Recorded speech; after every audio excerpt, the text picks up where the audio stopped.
to Growing Wings, where we bring you inspiration to unlock your superpowers. I am your host, Kira Lani, and if this is your first time tuning in to Kira Lani Tree Gong Healer, I am here as your guide on your journey of mastery so that you can bring through your unique gifts and show up in your life to serve your unique divine purpose. And I am so excited to introduce to you today my dear friend, Joy Caffrey. Joy is the creator of the Radiant Relationship course and the Joyful Living Clarity cards. I hope I got that title right. I am so excited to begin playing with these cards. Joy brings a really unique blending of energy work, energetic experience of life, and a deep awareness of communication skills and emotional intelligence. And I'm really excited to hear more about how she came to this place. Joy is one of my newer friends. And as you drop in, whether you're here with us live or on the replay, let us know where you're tuning in from. Let us know, what is your experience with relationships? Have you ever wished that you could just always know the right thing to say in every relationship, that you could feel clear and at ease in all of your relationships and really seen and understood as who you truly are? I want to hear from you out there. What would make you feel like you were the master of your relationships? I know we're going to get in deep into this conversation in a moment, but first, Joy, I always like to ask my guests, what is your superpower and how did you discover it? Mm-hmm. Yeah, that's a wonderful question, because I believe all of us have incredible superpowers. And I believe that my superpower is aligning my inner compass with source. And that just allows me to navigate life with a sense of purpose and intention and presence and awareness. And so I think that my super presence is that alignment and also opening to compassion and presence with all who I'm being at the moment. I love how you said my super presence. And I have felt that with you, Joy, that you have this super presence. And I know it kind of sounds funny to say it that way, but to really be fully aligned with source and fully present through all of life really is such an amazing gift. And when you spoke those words, my superpower is to be aligned with source, I felt you pulling me into a greater alignment myself. So I have a feeling that you have a superpower of helping others align with source. Yeah. Would you agree with that? Is that something that you do? And I want to say a second that I'm just I want to make sure I'm giving eye contact to whoever's listening, and it's always confusing. And where am I looking? Because I want to be present and looking at you. So I want to say that out loud. So yeah, because I do energy healing sessions with clients, and I do help them to elicit their own connection with source and to embody and feel that themselves, to give them that kinesthetic experience of what it feels like to be aware and in alignment with their connection to life force energy, to their guiding light, whatever that is for them. I don't have to dictate what it is, but I want to help them connect to that so they feel that sense of being both like integrated and whole in that moment. And how does being aligned with source, how does that change your experience of life? How has that enhanced your experience of life, and how have you witnessed that in others? Yeah. For myself, what it gives me a feeling of depth is what I want to say. Like it allows me, I experience life very somatically, very kinesthetically, and I can feel that sensation. And I, like everyone else, I can go off center and come back on center, right? And when I'm off center, it feels more alone. It feels like a sense of disconnection, maybe a sense of loss of my purpose. And then when I'm in that alignment and presence, my energetic field, my sensation of who I am in the world has more depth to it, which it actually lets me tactilely feel my presence extending to welcoming and loving the presence of another. So it offers me connection. It offers me, I think, just a kindness comes through, like that just kind of bubbles to the top. That's what I want to say right now. Maybe on a different day, the sensations, I would report them differently, but that's Uh-huh. how I want to report them today. Yeah. Yeah. Mhm. So, how did this alignment with source bring you into the work that you do? And tell us a bit about the work that you do. Yeah. Well, I want to say as a child, I was very sensitive. And for whatever reason, I just always had this visceral connection to spirit. And whether I called it Jesus or the Holy Spirit at the time, although I didn't use those words at all for me. I grew up Catholic in a very liberated Catholicism. So I didn't have a lot of the suffering that other people have from Catholicism, of the shame or guilt. I had just this, I just felt that healing power of Christ, of love and compassion. And so I just carried that sensitivity with me through childhood, that sense of embodying love and compassion. And I was struggled with reading and dyslexia and something called scotopic sensitivity syndrome. And I'm like, over the course of my life, it just was this slow understanding of how my neurodiversity affected my choices. But what it led me to was to going to art school, to studying art, and developing my sensitivities. And then when I was 23, a very close lover of mine died. And at the funeral home, I actually had a spiritual awakening, like a Kundalini awakening. And it was not understood at the time. In fact, it was literally at the funeral home. I was carried out of the funeral home because of my experience not being understood. And then it kind of, I felt like I opened to spirit world without understanding it intensely. And then a couple of years later, my husband and I bought a new home, and the previous owner had died. And I was able to see and perceive this previous owner and his suffering. I didn't like it took like a year before we understood what was going on. And anyway, both of those incidences led me to find a teacher to teach me how to understand this inner world.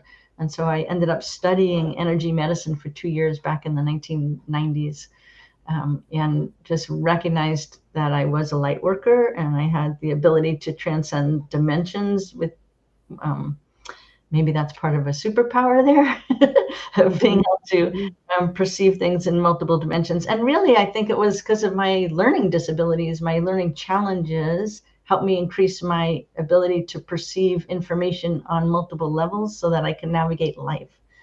Mm-hmm. I probably went off topic easily. I'm not sure if I answered your question, but anyway. No, I think that last sentence actually brought it back full circle. And I would love to go a little deeper into how you use energy medicine to help you navigate life. I think this is a really big topic for a lot of people. And let us know if you're here with us live or on the replay.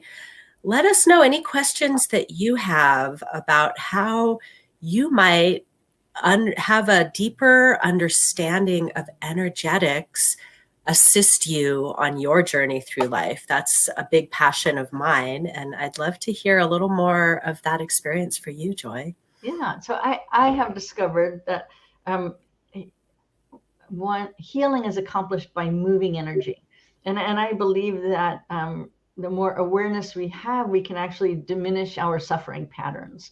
And I know that in one of my courses, one of the participants said, no, like awareness adds to more suffering, but that's only because they took it halfway, right? They took it halfway, and I want them to go deeper with it, to come around to how awareness can actually diminish suffering.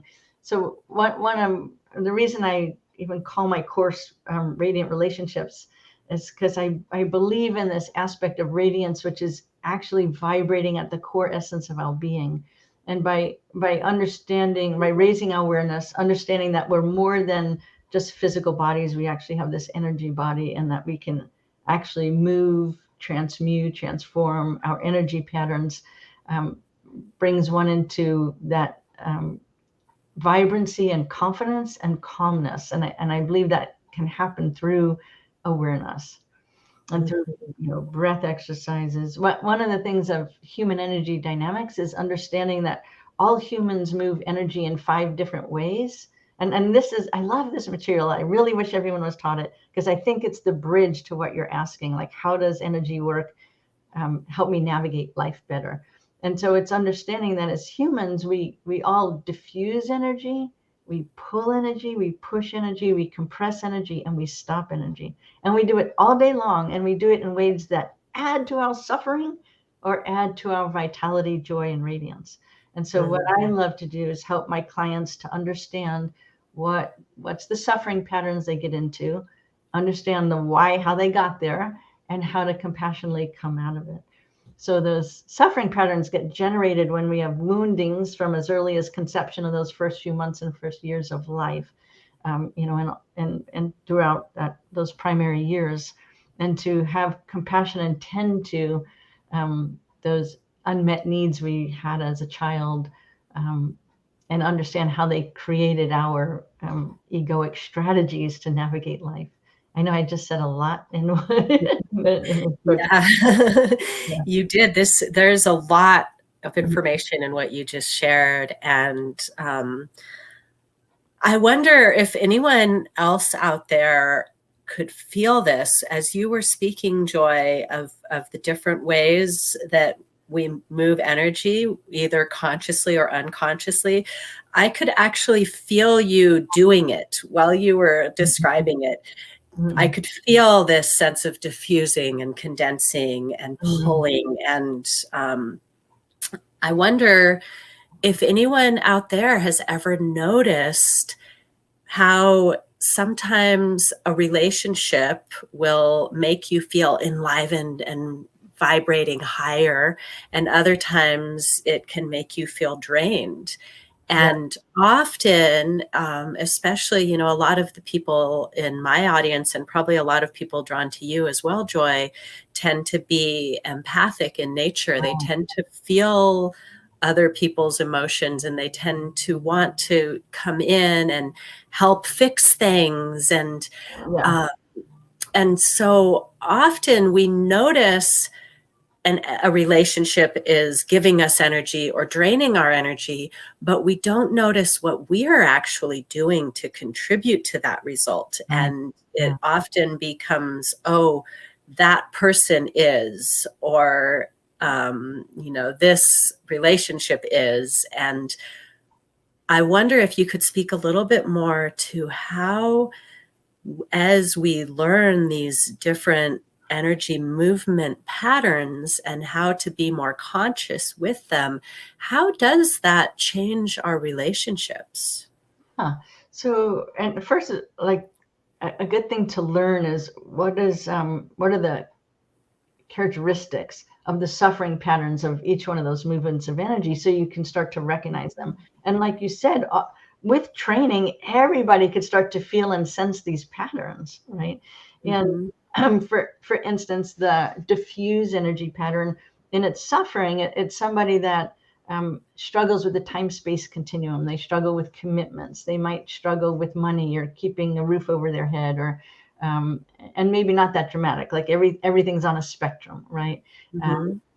Or they might be more scattered or lose their keys, right? Or but in its radiance, it's somebody that is incredibly empathetic, is a visionary. They're able to connect the dots between unrelated things. They're able to have that empathy that you're talking about. Their energy field is so diffused that they pick up the energy of others. That's how it's like, there's a real physics behind it of how it happens. And so it's learning to distinguish, like when I'm too scattered, I know, oh, I need to bring my field in and ground, because it means that I'm ungrounded and my diffused field got up and lifted out. So when I can start to recognize when I'm in one of the suffering patterns and how to counter it with a useful tool, a useful transformational tool, then it helps me to get more grounded. And in the pull energy, actually, people use language all the time that are saying that they can feel these things. Like people will say, oh my gosh, that person drains me so much, right? Because they're feeling that person's suffering aspect of their pull energy, that their friend is pulling on their energetic field and draining it. And so it's learning, like in the pull energy and it's suffering, it's somebody who doesn't feel capable themselves. They say I can't a lot, so maybe they're depending too much on their friend, or right. And in the radiance of it, they've learned how to master self-care, and they very much know how to become able to care for themselves and for others. So when we start to be able to recognize the different suffering patterns, we can actually address someone in their radiance versus becoming in a little defense suffering pattern with them. So Oh, wow. all of I'm them. getting so much from what you're sharing. So let me reflect back to you, make sure I'm getting Yeah, it right. yeah, So when we learn these energy patterns, it's learning how to use them ourselves, but it's also learning how to recognize them in others and even see, oh, this is showing up in a way that feels harmful or feels difficult for me, but right, I can actually shift the way that I see it. So if I see someone pulling my energy, if I feel someone is pulling my energy, I can actually look at that person and say, oh, wow, you have so much ability to take care of yourself. Can you see that? right. Is that what you're saying? Yeah. Well, I'm I just think trying to understand how this works. yeah, it's really beautiful. Um, I get so excited. I want to go in 100 different directions. So yes, and it also I just think understanding this work leads so much to both self-compassion and compassion for someone else. Because when someone is coming at you with one of their suffering patterns, when we're not aware of it and unconscious, it triggers our suffering pattern. And so then we're just bumping into each other, suffering to suffering. But when we can pause and recognize, oh, they're in the suffering aspect of their own pattern, we don't have to defend it. We can see it with love and compassion, and just as you said, see what their potential is. So an Mm, example, in that pull energy, like it feels like sometimes, oh, you can never get your needs met, and in fact, you'll self-sabotage yourself. You'll ask for something to get met in a way that is going to trigger the person not wanting to meet it. So with mhm, my husband, who's learned these things with us, let's say I ask him to do something from my suffering side of that pull energy, he'll say to me, you're asking me from from the sucky side of your pull energy. Can you try that again? So not only like, so he's seeing it in me, right? And so it's my responsibility, because I know this material, to like, oh, okay, how can I shift here? But when I'm working, just like you said, Kira, with a client, I might be able to instead reflect to them where they are capable and mhm, help them shift. So I love Albert Einstein's quote, is you can't solve problems from the level of thinking that created the problem, right? So you're not going to solve or shift something from its suffering pattern. You vibrationally come out of the suffering pattern into its radiant form to create that shift, right? So for me, part of my healing work as a healer, if it was so easy to shift so easily from suffering to radiance, we'd all be gurus, right? But what mhm, happens is we actually bump into our own barrier material. And each one of those bands, like in the diffuse energy, the unconscious barrier material is our fear and terror. And the unconscious barrier material of our pull energy suffering pattern is our rage. And in our push energy, it's our guilt. And the compress energy, our shame. And in the stop energy, our judgment. So my job as a healer is to help teach my clients how to diminish those barrier material within themselves, or at least learn how to navigate through it. Right? How do we navigate through this so that we can actually be standing in our vibrance? And you're right. Like, so as we interact with other people, we can help them to diminish that suffering just by holding the truth of seeing their radiance, of knowing that you're not your totality is not your wounding in this moment. It's not your suffering pattern. I see you more in the beautiful integrated essence of your totality. And I think that helps to create that shift. Mm-hmm. Yeah. Oh, there's so much depth in what you're sharing here, Joy. And I want to, there are a couple different points I want to come back to, but I want to come back to this self-compassion piece, because this is what we promised our viewers we would talk about. How does self-compassion, I almost even want to ask you to talk a little bit more about what is self-compassion, because I feel like compassion is a very misunderstood. I almost don't even want to call it an emotion. It does fall into that category, but it feels very misunderstood.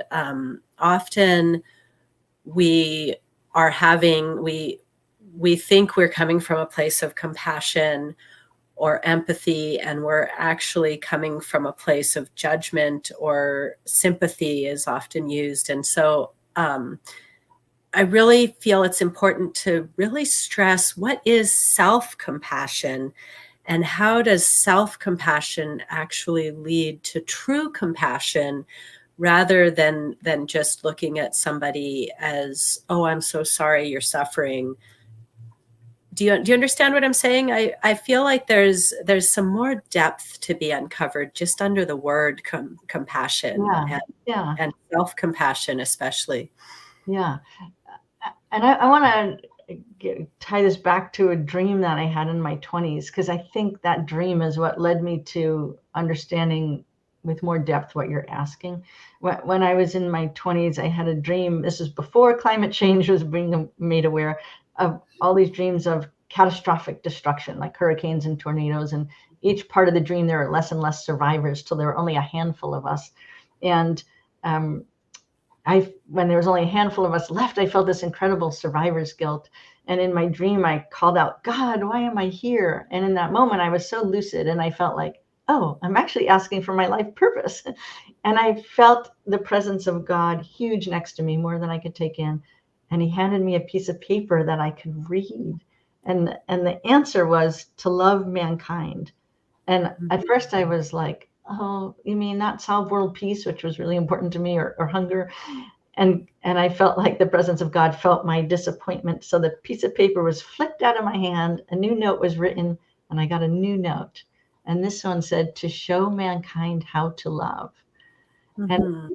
And I, like, it was taking the other one step deeper. And then I just felt like, okay, I'm not going to sigh. I'm just going to accept this. And when I accepted it, it was like, oh my gosh, how do I do that? I don't even know how to love myself, right? How can I expect others to do something that can even afford to do myself, right? So it really put me on a path of what is love, what is self-love, what is self-compassion. And what it helped me to understand is that along this stumbling journey along the way, that I've learned how to differentiate between my idealized self and my authentic self. And my idealized self is something that we're all told we're supposed to reach, but that we never will, because the human condition is imperfect. And then realizing that when I keep shooting for that idealized self, I'm coming off of the truth of my authentic self. And my authentic self is messy, and it's messy because I'm human, and it's part of that human condition.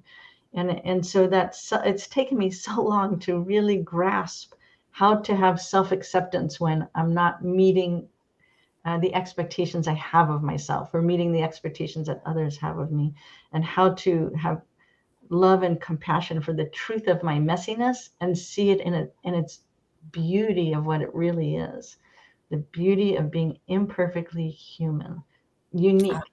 Yeah. wow.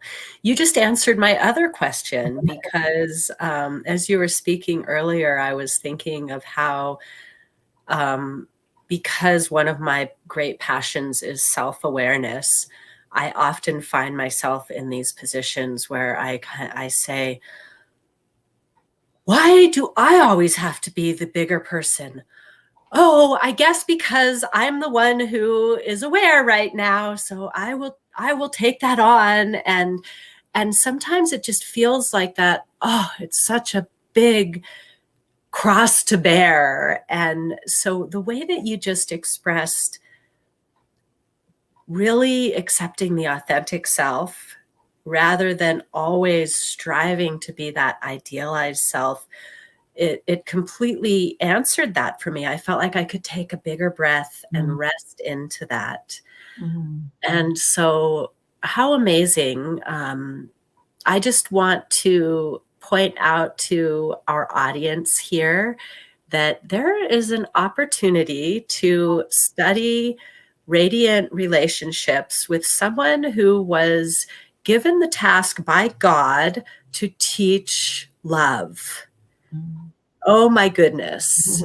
I just feel like, wow, what an amazing opportunity you have right now to learn from someone who was given this directly from God. So I don't know. There's kind of no words to put to the depth and the greatness of this. And for you, Joy, I just really want to honor you for in your 20s saying, okay, God wants me to teach love. I better learn this. I Yeah. better really learn it. Mm-hmm. Yeah. And I know I have felt like that ability to have love pouring out of me, but I didn't know how to allow love to come in. And I think a lot of people like suffer from not actually allowing themselves to be loved because of their feelings of unworthiness or whatever, that however it's landed in them. So it's that beauty of allowing yourself to love and to be loved, to love and to be loved. Yes, I love that. In learning to be more balanced, I have been in the space of, okay, not only can you give love to yourself, but can you receive that love? Right. Can It's you a skill set. accept it? Can you feel it? Yeah. So let's talk for a minute about your Radiant Relationship course because I want to hear a little bit more. So the first question is, who is this course for? Who is most going to fit into this course that you're providing, and who is it? How is it going to benefit someone? Yeah. First of all, I want to make sure that people understand this isn't just for romantic relationships. It's for all your relationships with your siblings, with your parents, with your children, with your coworkers, right? We're not on this earth all alone. We're in relationships. So the course is for anyone not alone in the world in a relationship, which right? Who's everyone? But it's also for people that have a curious mind for learning and growth, and they want to raise their own self-awareness, to be able to have more confidence in their relationships, to say what they need to say, or to let's see how I want to say this. Um, Earlier you mentioned something about it's easy for us to say sometimes like how so and so is doing us wrong or doing something wrong, right? So it's the course is for those who care to take responsibility for themselves and in their relationships, and they want to figure out ways to um, best show up in a relationship with compassion and love, and yet still be able to speak their truth with confidence through that love. And so if you've have kind of at times thrown your hands up at your wits end because whatever, your kids aren't listening to you and you're so frustrated, or you find yourself hiding in the laundry room more but just because you just can't deal with whatever chaos is going outside in the rest of the rooms of the house, or if you're frustrated with your boss never listening to you or getting the recognition and respect that you're yearning for. So yeah, if you're afraid to show up fully as yourself in your relationships, then this course is for you. And Yeah, yeah. yeah, that was beautiful. And it really does sound like this radiant relationship course. I keep coming back to your dream because it's so powerful. So how does your radiant relationship course teach one to have these radiant relationships? How does somebody learn to be in their radiance? Yeah. So again, I'm so kinesthetic. So I love to bring up material, course material, and then pause and reflect, and then go into guided meditations. And so the course itself is very interactive. I ran this last year, and the group got very close with each other.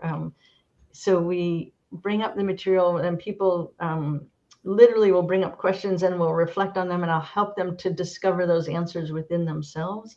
So I like to take people through, whether it's learning some hand mudras or some breath work or some guided meditations, to experience how energy is moving through them. One thing that people often say is, "Oh, I have energy blocks," right? Or so and so has so many energy blocks. And what I translate an energy block to be is a package of information waiting to come into consciousness. But what it's waiting for is the right quality of listening, the right tenderness. And so in the course, I hold the space for that, and for that quality of listening. And I bring that vibration of listening so that we can actually use our beautiful higher self wisdom to hear these answers of how do we dismantle these, what is interpreted as blocks, into beautiful packages of information. And it's also learning how to recognize the strategies that we created as children, absolutely necessary now, aren't serving us as adults, and to have compassion for how those ego strategies came into play. So part of loving ourselves is having compassion for the ego strategies that we now need to let go of to really thrive, right? I want to pause for a minute. I'm like you. I'm a very kinesthetic learner. And so I want to really allow this new information to land. I really invite everyone to pause and tune into something that you have felt, experienced, or thought of as an energy block. Maybe you're experiencing something that is an energy block in your life right now. And just look at it as a packet of information just waiting for the right circumstances to be revealed, and see if there's something that just pops up into your awareness field just from that shift in perspective. Yeah.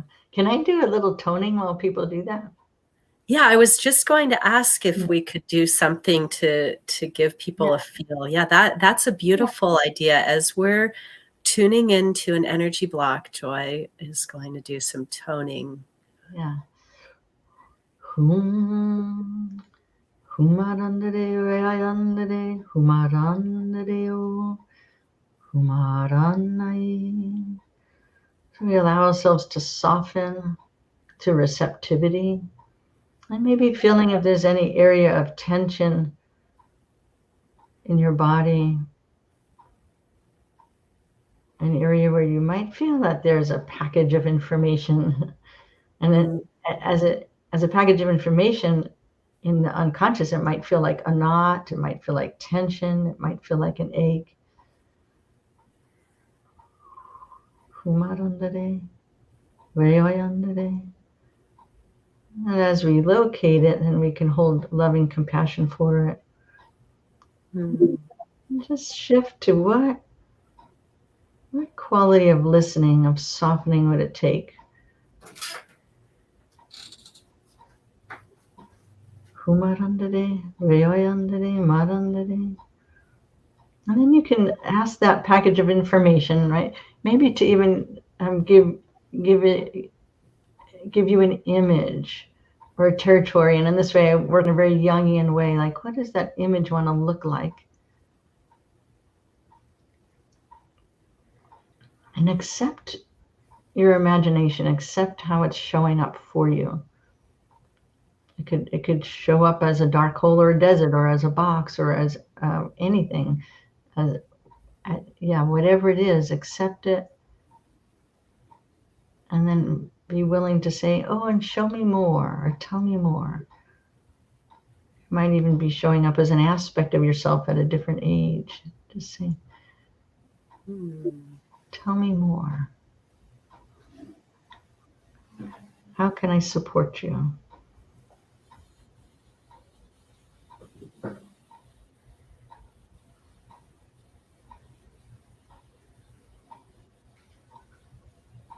And maybe ask, what is it yearning for?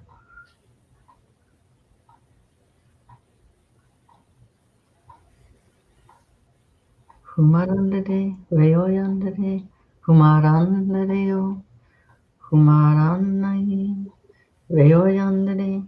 And you might even want to put your hand on that place that is showing up, or a hand on your heart. Humarandade, Veoyandandade, Humaranai.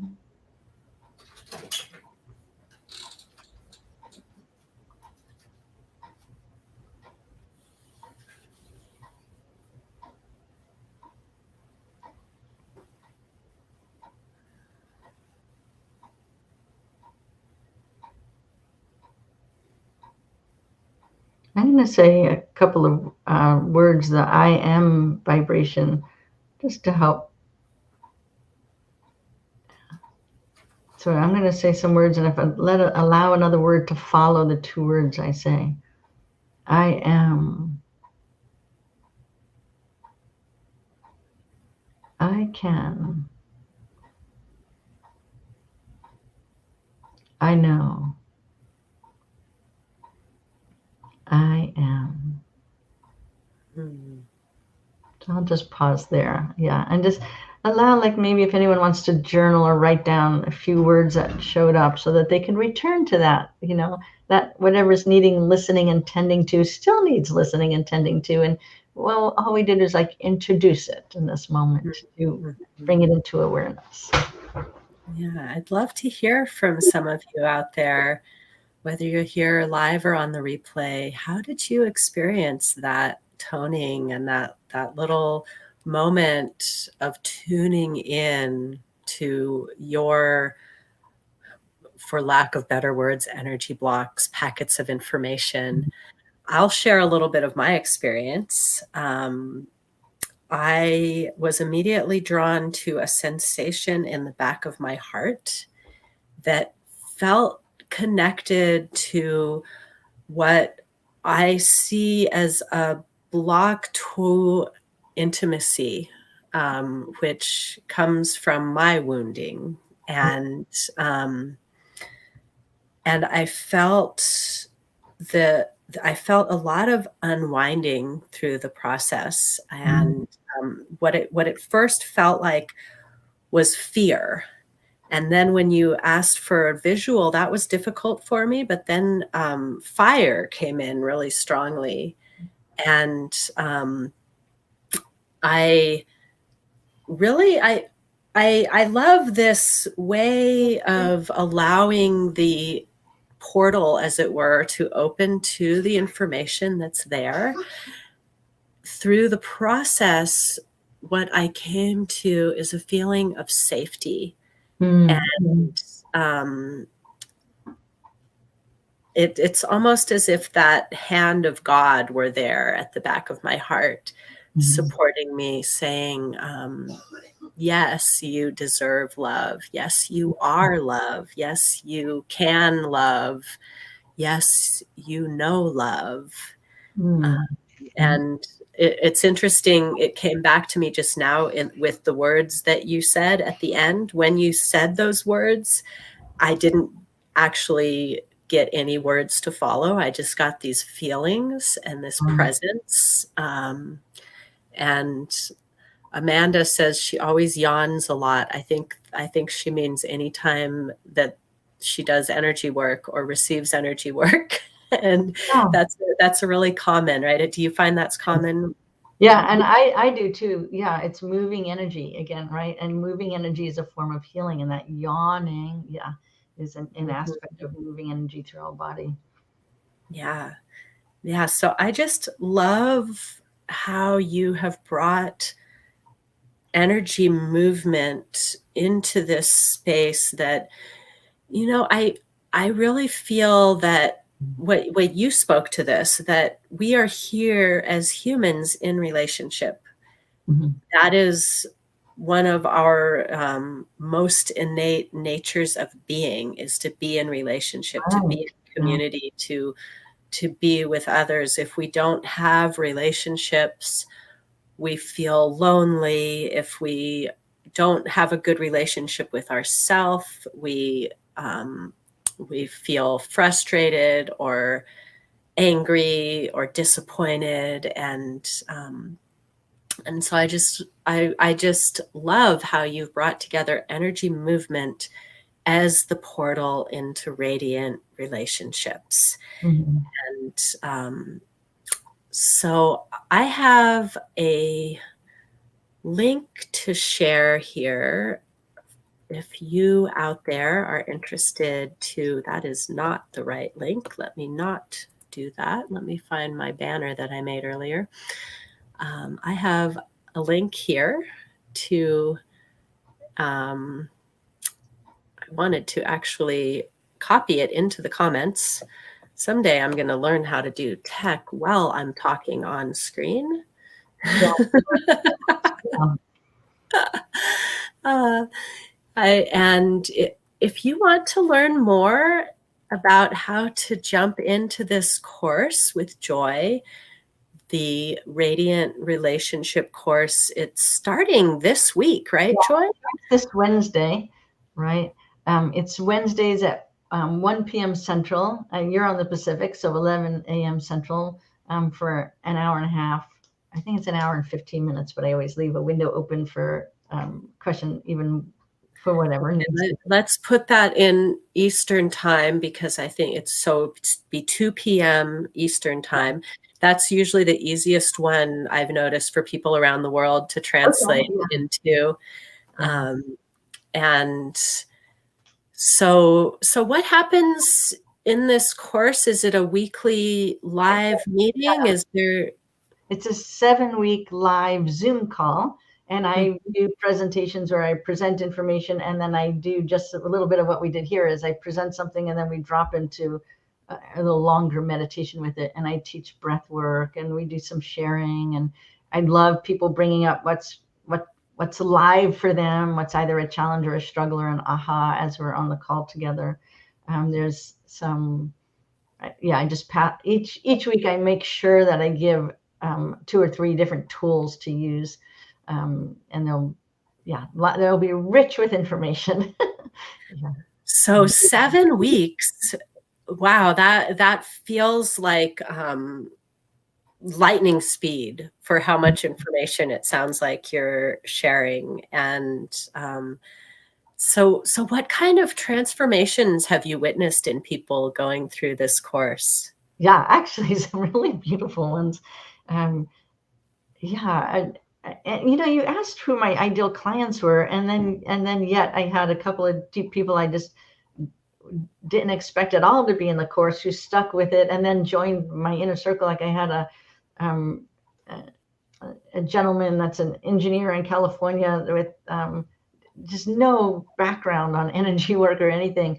And he brought the most amazing questions um, to the course itself, and just such beautiful, rich dialogues because we had really diverse people in the course. And Mhm. it really helped, like, yeah, another woman that was really struggling with some past abuse in her life, being able to say some of these things out loud to someone who it just shifted his perspective to be able to hear from other people that come from a totally different walk of life. Mhm. So Mhm. So I think that some of the understanding, some of the transformation that happened was people had a safe enough space to express themselves and to really get heard, and then to be honored and recognized for their truth. And so it helped people bridge that they weren't just talking to like-minded people, but just a nice broad diversity that was so Mm. safe. And I think everybody, like if one person was missing from the course, they're like, oh, where's so and so? We need their input, right? Everybody just loved each other's variety of input. So Mm. I think people learned to speak up more, to have more compassion for their loved ones, to recognize how they were maybe tripping up things in a relationship that they didn't even recognize or realize. Um, yeah, and Mhm. I think they just felt that they had now a variety of tools that they could reach into their toolbox and use. I love that. And I love how that this reminder that it's not just the teacher that you get called Oh into when yeah, you yeah. take these courses. It's also the group. And Mm, to be able to have the other people's questions, other people will ask questions that you don't even think of. And mm, then it brings in fresh insight and fresh perspective. Yeah. So in the brief time that I have known Joy, I have witnessed a transformation in myself, an ability to strengthen my boundaries, an ability to be willing to have a boundary. I right. realized I realized that I have an expectation of myself that I can put up with anything, and therefore I put up with some very unhealthy relationships. And through See, that's through some of that some diffuse energy. Like the diffuse energy has an allow nature. And it's Mhm. of all the five different energy movements, it's the one that struggles with boundaries, right? And because it Yeah. has this, oh, allow, and doesn't see the function or the purpose of boundaries. And so we teach, like in each course we go through, right? What is that each week? Yeah, we take some of those challenges and look at them. Mhm. Yeah, well, this is an amazingly, I can tell just from our conversation today, as well as looking at your course, it's an amazingly rich, in-depth course in only 7 weeks. It is incredibly affordable. So I really highly encourage you to go check it out and Mhm. get signed up. It's starting this week, but I believe there are replays. If anybody can't make it this Wednesday, it is just in 2 days. So if for some reason you want to join, is that true, Joy? Are there replays if somebody wants to join and they're not able to make it this Wednesday? Yeah, every week will be recorded, and I'm accepting people into the course all the way up to the second week because that often happens, and I don't always get the word out quick enough. And so Yeah. you can, yeah, you can join all the way up until the second week of the course. All right. So be Mm, sure to let all your friends and loved ones know that there is this opportunity to mm, study relationships with someone who was given this task by God to teach love. And mm, she channels it so beautifully.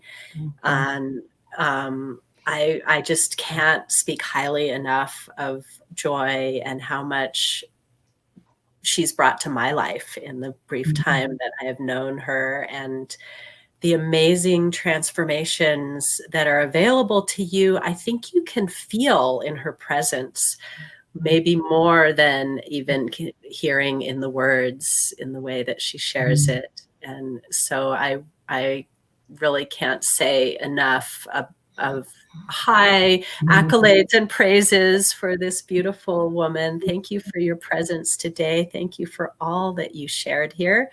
And thank you to each and every one of you watching this, whether you're here with us live or on the replay. You deserve all the love, all the compassion, all the beauty that this life has to offer. And we are here to help you see your radiance. So Yes. please take advantage, draw in all of that beauty that you are. And I hope to see you jumping into Joy's course If you are enjoying this conversation and you would like to make sure that you catch future videos, be sure to like, subscribe, follow Kira Lani, Tree Gong Healer on Facebook and YouTube. And I will see you again soon. Thank you And so much. I just want to add that they can, anyone can get my phone number or email from you if they have any questions about the course. Oh, yes, please reach out to Joy or send a private message and Thank you. ask So let me see questions. that. Yes. Thanks for being present with me this hour. Thank you. Mm. Mm-hmm.